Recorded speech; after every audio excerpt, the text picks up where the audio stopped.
Okay.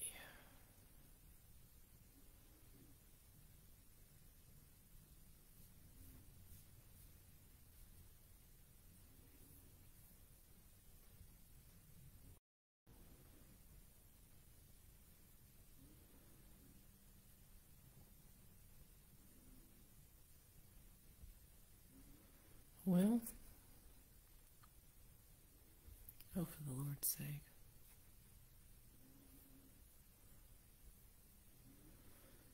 There we go. Hi, Miss Amy. How are you?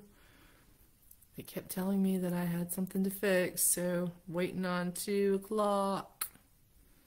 Good to see you, my friend. Central Florida. Ooh, what part of Central Florida? I have a cousin that lives in Florida. Florida is actually one of the few states I have never been to. And there's my phone going off telling me not to forget to do my live. Well, okay, Miss Amy is with us. It is now 2 o'clock. I'm going to go ahead and get started. So Miss Amy, and anyone who is looking at this on the replay, which a lot of you, if you catch this, will probably catch it on the replay. I am Anne-Marie. I am the founder and the only operating officer for New Day, New Way with Anne-Marie. I also founded the group, New Day, New Way, the group for excellence in vision.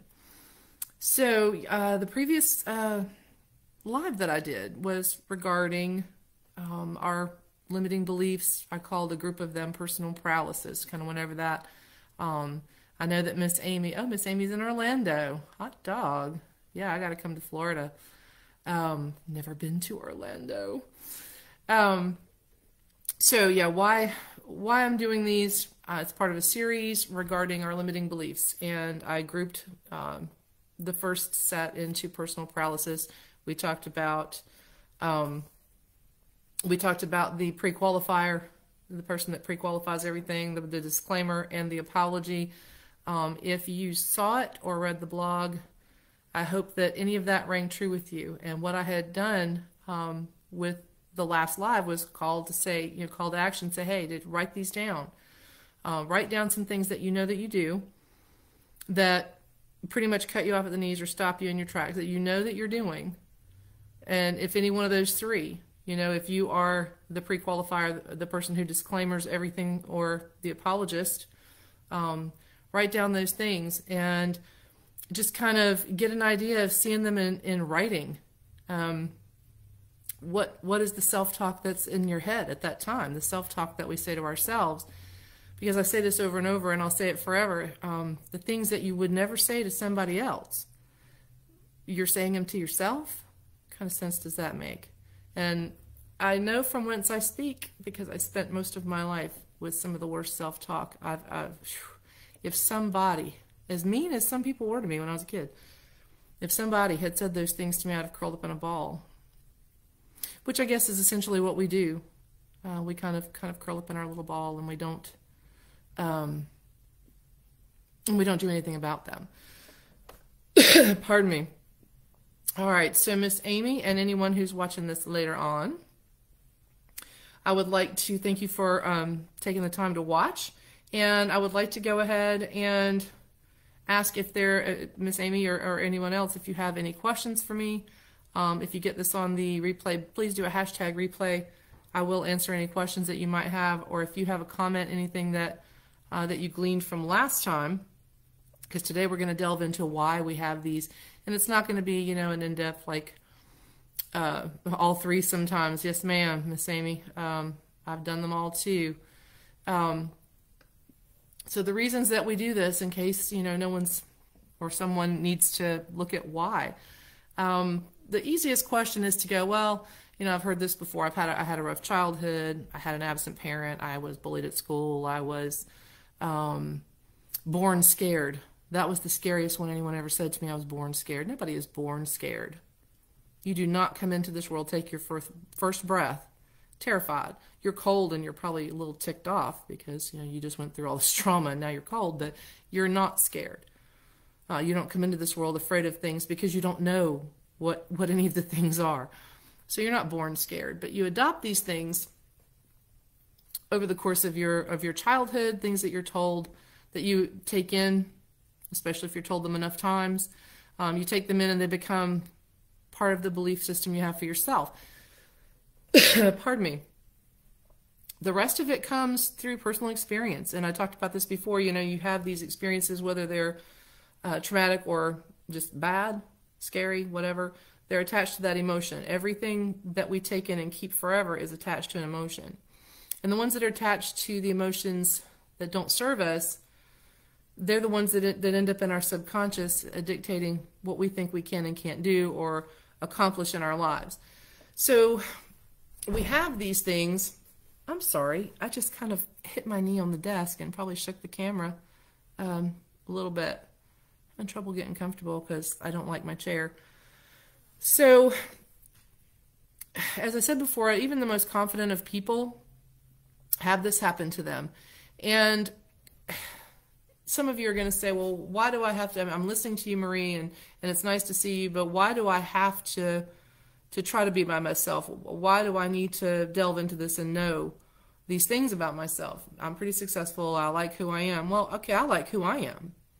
Because on a baser level, we know what kind of person we are. We know that we're loving or sympathetic or helpful or loyal or all of these, good qualities. We know the good qualities that we have. But within that framework is the limiting beliefs, okay? So how do we go? Let me just start here. If you looked at that list of things that you said to yourself, and you know that you would have no problem saying that to somebody else, and I'm going to give you an example. It was in today's blog. Because the reasons we hold ourselves back and the reasons that we take these bad things in and believe them is all tied to one basic tenet, and it's what other people think. That's all it is. You boil it down, it has to do with what other people think. What's so-and-so going to think if I do this? Or what will people think if I do that? And will people accept me? Will I be accepted? Will I blend in? Will I fit in? Or will people see me as weird and I'll be an outcast? And that's just a basic human thing. So catch yourself during the day saying things like, and I used some of my personal ones, oh my God, that was so stupid. Why did you do that? Wow, you sure were short with that person, idiot. Why didn't you stop to think before you spoke? I've said that one a million times. And that's a dumb idea. The boss, or whoever, is going to think you're nuts. That's a dumb idea. So where's that coming from? And why are we saying these things to ourselves? If it's an idea that you gave enough thought to even consider turning it into a boss or, presenting it to family, hey, let's do this, whatever. If it's something that comes from you, how can it be just basically on its face stupid? Why are you just cutting that out and not giving it a chance? It's what other people think. That's all it is. It's what other people think. We allow ourselves to be programmed so that we'll fit in. I spent most of my life trying to fit in. We moved and moved and moved. And I learned how to fit in. I learned accents. I learned how to be, not visible and, try to fit in. Because we want to be happy. We want to be fulfilled. And we want to live in some sort of peaceful aura where it's not constant drama. I don't know about you, but the people that seem to carry the drama with them have a vibe that I just, yeah, because I can't live that way.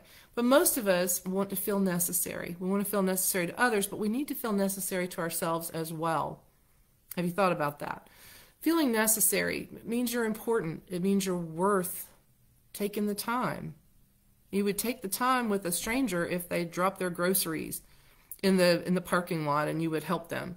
If you would take the time to stop and find out why an elderly woman is sitting by herself crying, then why would you not take the time to be kind to yourself and to do things in furtherance of your own well-being? It just, this is something I will preach on till the day I die. So, yeah, Miss Amy, ouch. Yeah, ouch. So in the last video, I also asked you to write down some affirmations. And I never was a fan of that word, but affirmations are not like paying yourself a compliment, which I encourage you to do. Pay yourself a compliment.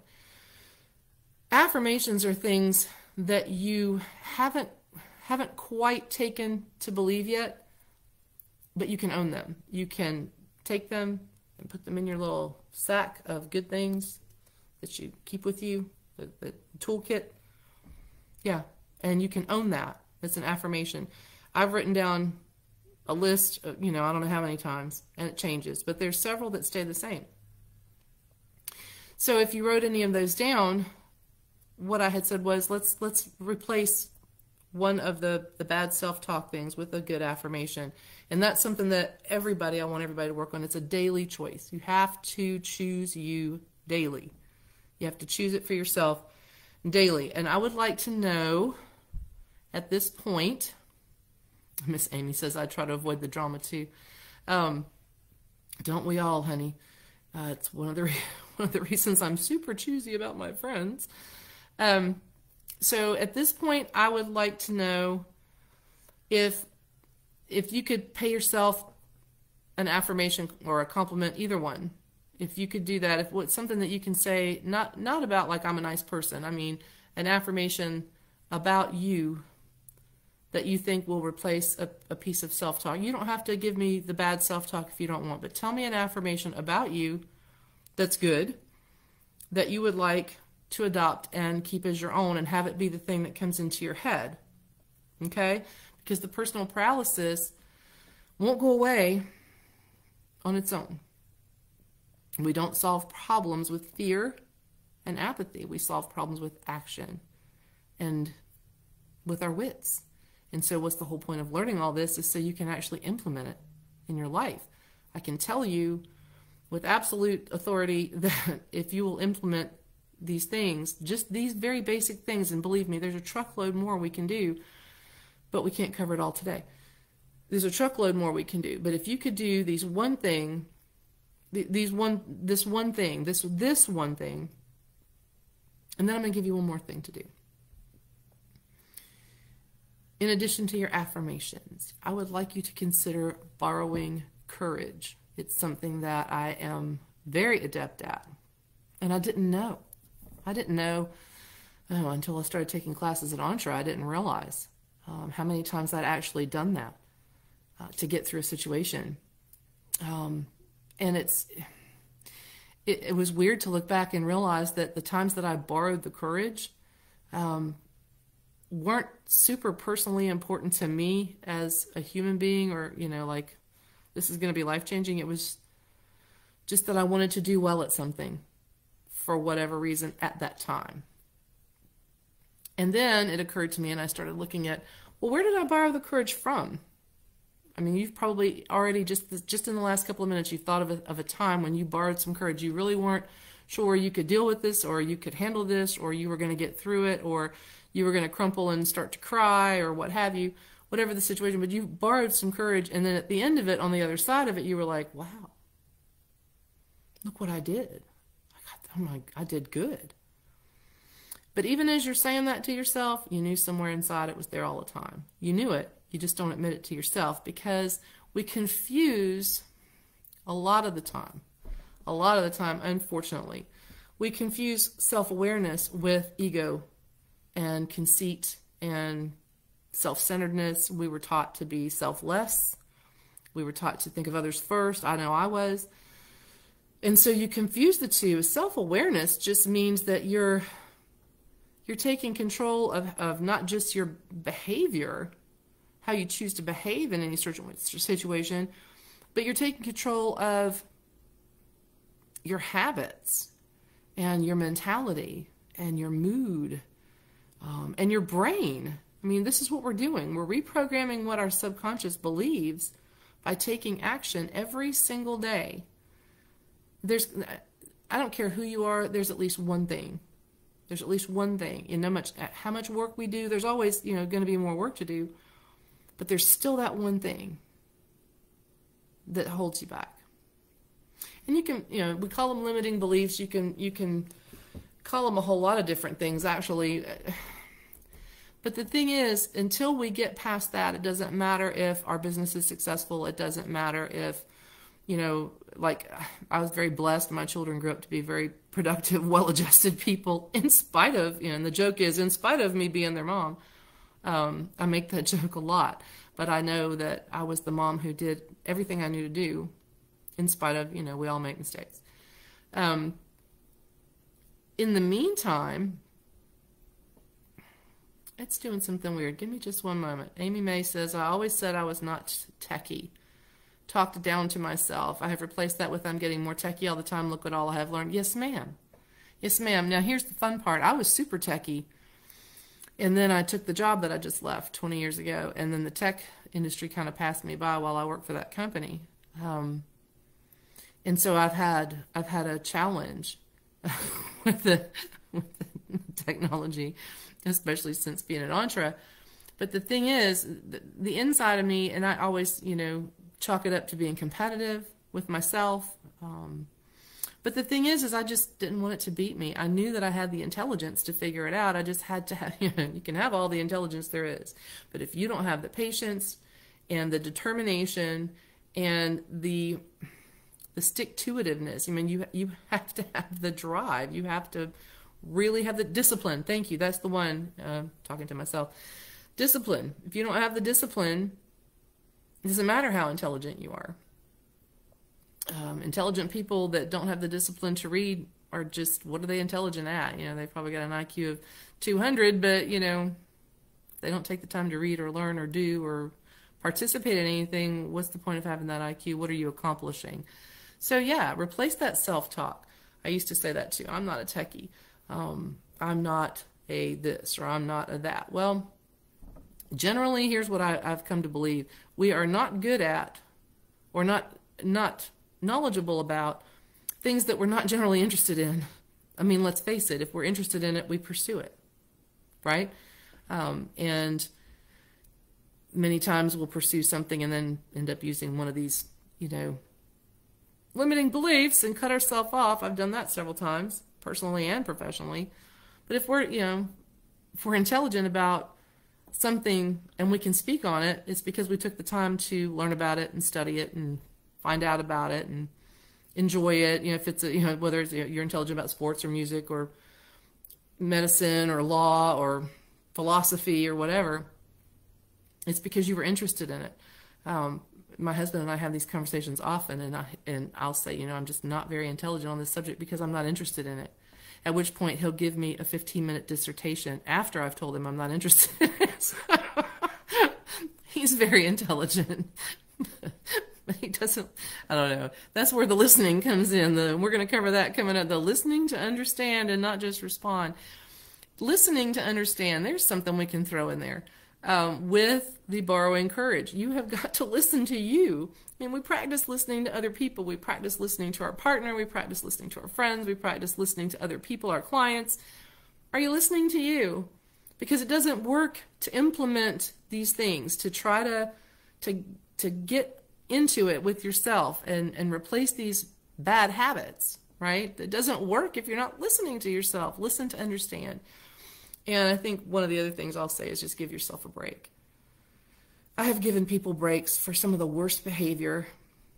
Intentional. Adults with intentional bad behavior. I mean, you're 40 years old and you behave badly, you can't say you didn't know any better, because that would mean you grew up under a rock. And so I've given people breaks.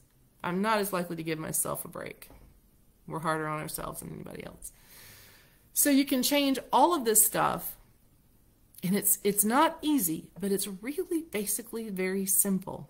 If all the stuff that we take in and we believe, and it'll come back on us. This is something you got to choose day after day after day. You'll have these moments where you're just having one of those days where the best, you know, you got up with a good positive attitude. And I highly recommend a morning routine that gets you going, that involves movement, that involves some meditation, which I'm going to do some stuff coming up on. I highly believe in taking at least 10 to 15 minutes to meditate and breathe. I'm not talking, you know, opening your third eye in 15 minutes. I'm just talking, you know, just the breathing and the centering and the meditation has everything to do with your perspective for the day. And I take a minimum of 10 minutes. Depends what else I got to do that morning. Minimum of 10 minutes. And in that, I go ahead and do my affirmations. I'll actually just mentally talk to my body. I have a back and hip issue. I have talked to my back and my hip. Um, there's all kinds of things that your mind is incredible. And the more you delve into how to do these things, the more amazing it is. And you wonder how you didn't know this before. How did I not know that I had this much power over my own body and my own psyche? Because if the other stuff that we take in and believe we did it without thinking, just like if somebody says you want fries with that, you usually say yes without thinking whether you want the fries or not. Right now, we're deliberately programming. And like I said before, I have a hard time programming my coffee pot because it doesn't want to cooperate with me. It doesn't like me. I'm smart enough to do it. I just don't have the patience to do it. But I can program up here, and the longer I do this, and not that it happens every day. I mean, I have days. Everybody has days. You're going to have days where it's like, you know what? And then I recommend meditating or putting some music in your ears.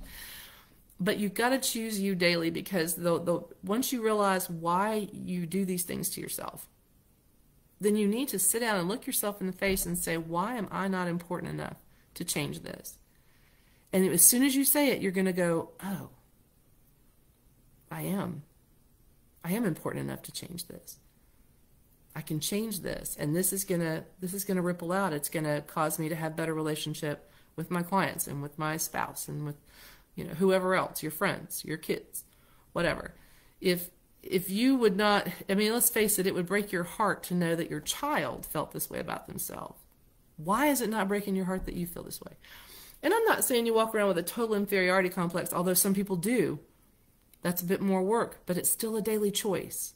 It's a daily choice, because inside here, way inside here, everybody knows who they are and what they're worth. They might not be willing to admit it for whatever reason. But fear never got anybody anywhere. I had to learn that the hard way. Being afraid gets you nothing except trampled on. It's not going to get you anywhere. And I'm not saying you should take on grizzly bears. Let's not be, there's going to be that one person that's going to take it way too literally, Being afraid, all it really does is just, it's like trying to cook with both hands tied behind your back. I mean, why would you go through life this way? When you really sit down, and I started writing this stuff down in the classes, and I sat back and went, wow. Because for a minute I felt stupid for letting this go on. Smart enough to know it, already had classes on it. Just didn't think it applied to me. And there's a personality, right? There's arrogant people that think that things don't apply to them, but then there's these insecure people who think that nothing applies to them. And I have been described as the most confident, not confident person he's ever met. In most all situations, I'm pretty confident. I know who I am and what I'm capable of. What we have trouble with is that moment of truth. Oh, wow. Okay, just talk myself around to that. The moment of truth when you are supposed to respond, and you've been there. You've been there. And I'll just give you a really baseline example. I always hung out with people older than me when I was young. I was never willing to admit to several things because I didn't want them to think I was, just a little kid and a dummy, and, she doesn't know anything. And the first time that I really, and I don't know why this comes back to me, I had to admit, or I was going to admit, that I'm not a Pink Floyd fan. Never have been. No offense to anybody, just it's not my cup of tea. So there's a discussion going on. And thankfully, the radio at the time bombards you with the same songs every hour. I knew the song they were talking about. I just didn't like it. And I stood there and I thought, I could fake my way through this. Or I could be honest and register an opinion. And I chose to fake my way through. Because I didn't want to be questioned. I didn't want to be ostracized. I didn't want to be... because of what other people think, right? And so that moment of truth comes... and I think that's what we fear. I don't think it's that we fear anything on the inside of us. We fear that moment of truth when we either speak our truth and we say, and we take our stance for ourselves in whatever form that is, or we blow it off and just kind of do the fitting in thing. And I call that a tap out. It's submission. Anytime you cave just to fit in, so somebody, just fit into somebody else's parameters, and because you don't want them saying, oh my God, who is she, and why, what does she think that for, and who invited her, and on and on and on. Hello, Melissa Robertson Evans. I said your name wrong, Melissa Evans. I love you so much. Miss Amy and Miss Melissa. Anytime that you give the standard answer instead of the actual answer that comes from inside of you, that's a tap out. You just tapped out. And from a woman's perspective, as a survivor of several kinds of traumas, tapping out's not an option for me. So then you get, well, then if I go the other way, then I'm going to get labeled a bitch. Well, so what? I mean, here's what I discovered about labels. It's, again, what other people think. The reason we have these beliefs and these habits that we do without thinking is because we want to avoid what other people think.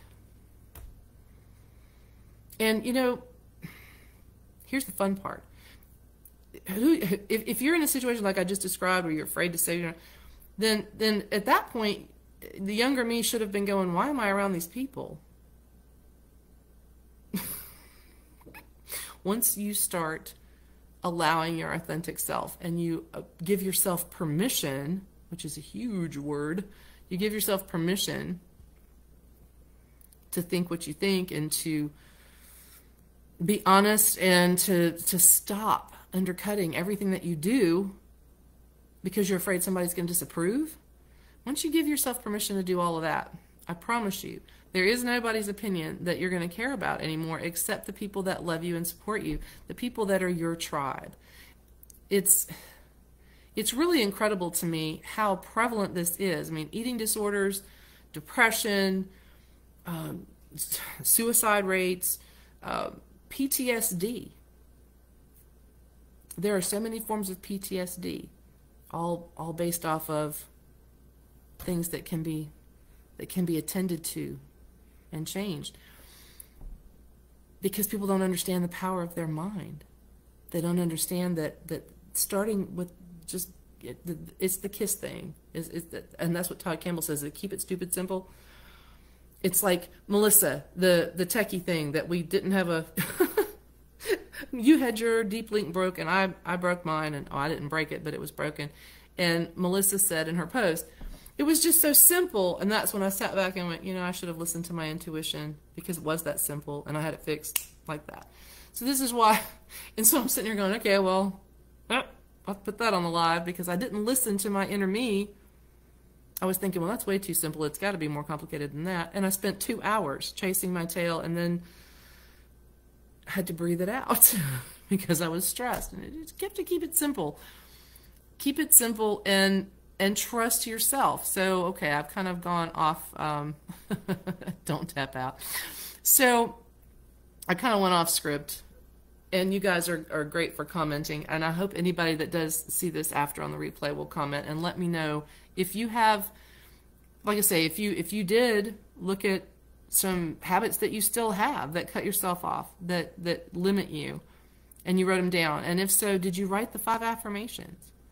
I mean, you could write 10 if you want, but at least 5 affirmations, not about the kind of person you are, affirmations that you want to take and own for yourself, okay? If you, I want to take a minute and talk about the breathing and meditation, because I am going to do something on that later. The breathing and meditation I highly want to recommend, along with not just a morning routine. I mean, I preach about morning routine because that's my best time, but routine is a good thing. I mean, I joke about, yeah, well, I'm old, I have a routine. Well, I've always had a routine. When I was 16, I got up at the same time every day. I did the same exact thing. I was never late. I've never been late for anything unless a car tire blew. I've always been a slave to a schedule. And if you're going to be a slave to a schedule, why not make it one that works for you? Why not make it one that puts in good things for you? Put in time to do that stretching or that yoga, or I don't care, walk in place. I mean, my mom's 86 and she'll stand there and hold onto the chair and do squats, 5 of them every morning. She said, well, it seemed to work for you, honey. Well, okay, yeah. To put something in for you. The whole point of this is to understand that it's okay to put you first. It doesn't mean you're circling out everything else and you're the center of the universe. It just means, finally, I'm important enough to do these things for, and I'm tired of capitulating to what other people think I should be, and I'm tired of cutting myself off and then being pissed at myself afterwards for that comment that I made, or the thing that I didn't say, or the fact that I stopped short. And like I say, there's plenty of people that, well, I like who I am. Why do I need to build my best self? Well, I like who I am. I'm not perfect. There's things I want to work on. My best self is yet to come. That's where you borrow the courage from. And your best self will keep leveling up as you keep adding things in. It's like I was saying before, you take one bad thing off the little stack and you put it over here in a little bag and you leave it. And then you add a good thing. And then you know, do it every day, do it every week, whatever, however you want to do it. But do it just on the daily, do something good for you. But when you're tackling these things, hopefully you don't have but one or two. You know, I had a bunch, but now I'm down to one or two.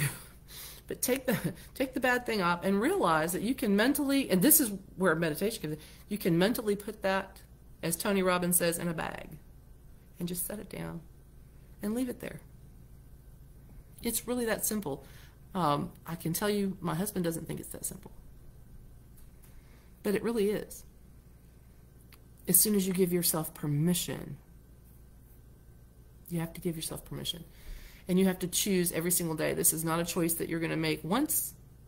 It's going to be a choice that you make every single day, because, once again, we don't solve anything by being afraid. We solve it with action and intent. Daily action and intent. It is 2:30. I kind of, like I say, got off course because I'm so happy to see you two ladies, and I love you so much. And I hope anyone that's watching this on the afterwards, did I just say on the afterwards? I probably did. Do a hashtag replay. Please feel free to comment anywhere, and like I said, if you have any questions. Just to recap this, I would like to know, real quick before we go, if you would like me to talk some more about breathing and meditation. And I would like to know, you can do it later and I'll respond later in the comments, or I'll, however you're going to do this, because I'm going to have another live coming up soon. I would like to know if you are adopting your affirmations, because I don't want to focus on the negative. I want to focus on the positive. What are your affirmations, and what are you taking to heart, and how is that going for you? I probably won't do another live before like Monday or Tuesday. It's Friday.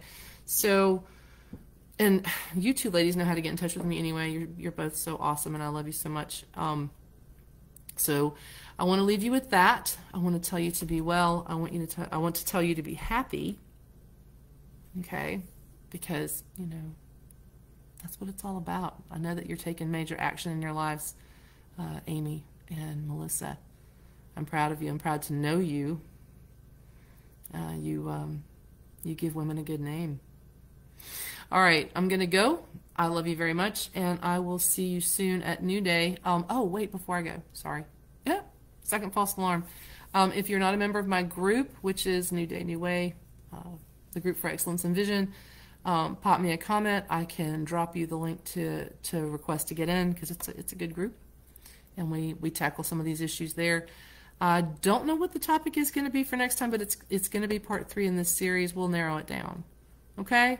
So thanks for attending. Have a great, fantastic weekend. Do something for you. Peace out.